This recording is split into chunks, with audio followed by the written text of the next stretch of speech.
Justru di Rehab gue berkarya terus ya di dalam studio. Sampailah jadi album 99 itu lagu-lagu bahasa Inggrisnya kebanyakan gue tulis dalam Rehab. Jadi gue nggak pernah ada kepikiran sedikit pun untuk meninggalkan musik gitu. Karena buat gue musik justru yang bisa bikin gue terus bertahan menjalani semua ini setelah apa yang terjadi dalam hidup gue gitu. Mas Elo, tapi aku boleh tahu nggak sih kayak usaha lu setelah rehab gitu untuk balik lagi ke industri, untuk balik lagi ke berkarya itu seperti apa sih effortlessnya gitu? Gue nggak ngoyo sih yang pasti. Gue nggak terlalu gue comeback nih gitu. Panggil wartawan gue harus dulu. Enggak.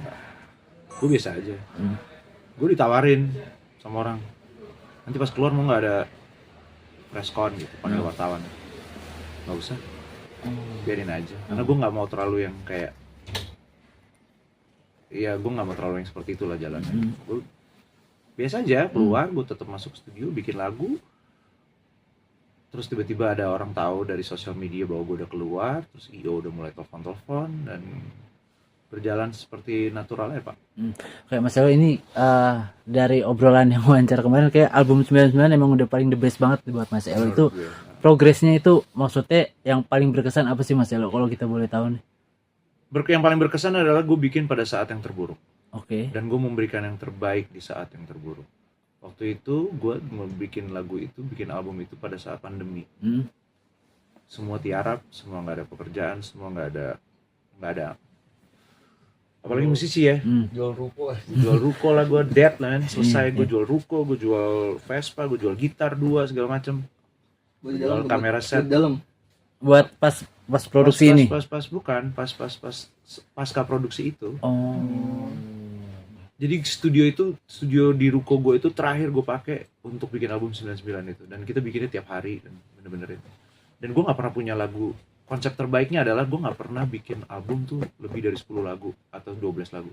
Ini gue bikin 18 lagu. Dan gue mengeluarkannya kayak serial Netflix ala-ala gitu kan, setiap Jumat satu lagu. Jadi ada 18 minggu. Dan buat gue itu sesuatu yang gue nggak pernah lakukan, dan itu beyond my expectation lah gitu. Gue nggak pernah kepikiran untuk bikin bikin album 18 lagu itu mah.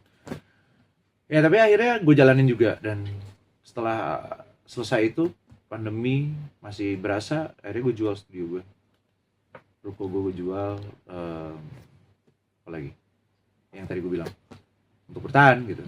Karena kita benar-benar kelar sih gue gitu. Nah tapi gue nggak terlalu yang khawatir sih gitu, karena buat gue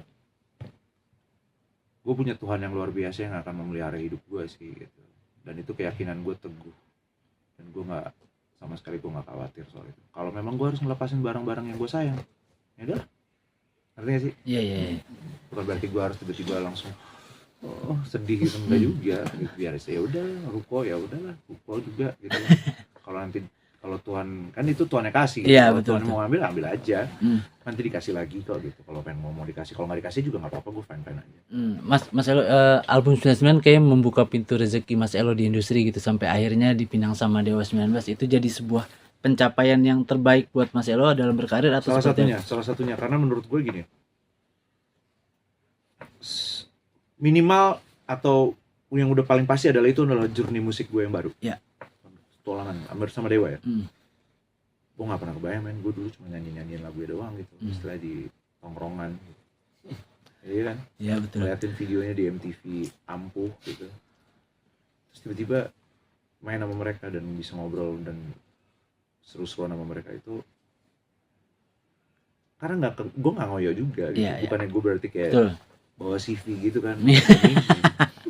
Tidak menawarkan diri, maksa gitu. Umur segini sekian, tolong dipertimbangkan. Main baru menang gitu. Iya, ini baru. Enggak. Itu juga semua kejadiannya sangat natural juga. Mereka tiba-tiba aja ada konten sesuatu dan gue terlibat di situ, dan mereka akhirnya suka di situ, dan akhirnya jadi panjang urusan. Mas Elo ini kan, oke Mas Elo, terakhir ini masuk ke journey musik lu yang baru gitu setelah album 99, mungkin lu pengen membuat sebuah karya yang memang ini lu karya yang pengen gue buat dari hati gue gitu, tanpa ada paksaan dari manapun, memang lu pengen jujur aja berkarya dalam setiap lagu-lagu yang lu rilis di Indonesia. Iya, yang gue bilang ya, maksudnya 99 itu ada produk yang bahasa Inggris tuh produk rehab lah sebenarnya. Banyak tema-tema yang keluar dari situ adalah tema-tema gue pengen keluar, gue pengen merasakan jalan-jalan, gue pengen bener-bener gue udah enak banget di situ. Itu ada bentuk ekspresi gue. Nah, jadinya kalau lu ngomong gue mau berawal gue mau jujur berkarya itu dari Marcelo Tahito. Oh, dari brand nama Marcelo Tahito. Dari jalur alternatif itu. Oh, dari jalur Dari alternatif. situ gue mulai ngerasa gue jujur berkarya, karena sebelumnya gue jujur juga sih, cuma adalah kepentingan kayak gini. Ini kedengeran gak ya nanti di radio ya? Ini keberatan gak ya? Ada pertimbangan seperti itu yang menurut gue apa ya? Yang mungkin orang masih belum ramah sama musik-musik Ya, yang sedikit berisik gitu ya. iya, gue masih ada pemikiran seperti itu tuh. Cuman kalau yang sekarang, yang setelah jalur alternatif, gue udah boam sih gitu. Gue udah gak terlalu peduli juga. Jadinya, apalagi nggak tahu ya, mungkin karena memang gue lagi pergelutannya, keresahan gue di situ gitu. Gue nggak terlalu suka sama orang-orang yang suka nyampah di dunia maya gitu. Cuma setelah lu mengalami perubahan dalam hidup lo lagi, lu semakin ini, itu mempengaruhi musik lo juga gitu. Dan buat gue ada orang yang, wah lu udah berubah nih, dude, lu kalau nggak berubah lu robot, men. Betul. Iya nggak sih? Iya. Bener nggak? Betul. Kalau lu begitu doang gitu ya, lu robot gitu buat gue ya. Kalau gue mah, gue manusia gitu.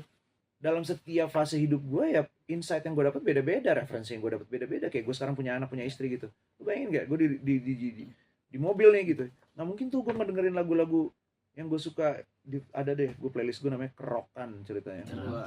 Nah, dari playlist Marcelo Tahito ada di situ. Gue nggak mungkin tuh ngedengerin itu, karena baby berisik gitu. Iya. Oke, gue harus ngalah. Iya. Jadi gue dengerin yang apalah gitu, Justin Bieber gitu, Taylor Swift gitu gue dengerin. Dan buat gue nggak masalah. Dan itu kan perubahan itu bukan sesuatu yang lu rencanakan gitu, bukan sesuatu yang itu buat gue gini. Makanya gue bikin lagu album Antistatis adalah yang kekal adalah perubahan. Ngerti gak sih? Paham. Sesuatu yang kekal adalah perubahan. Nggak ada itu yang kekal tuh, nggak ada kecuali Tuhan. Siap.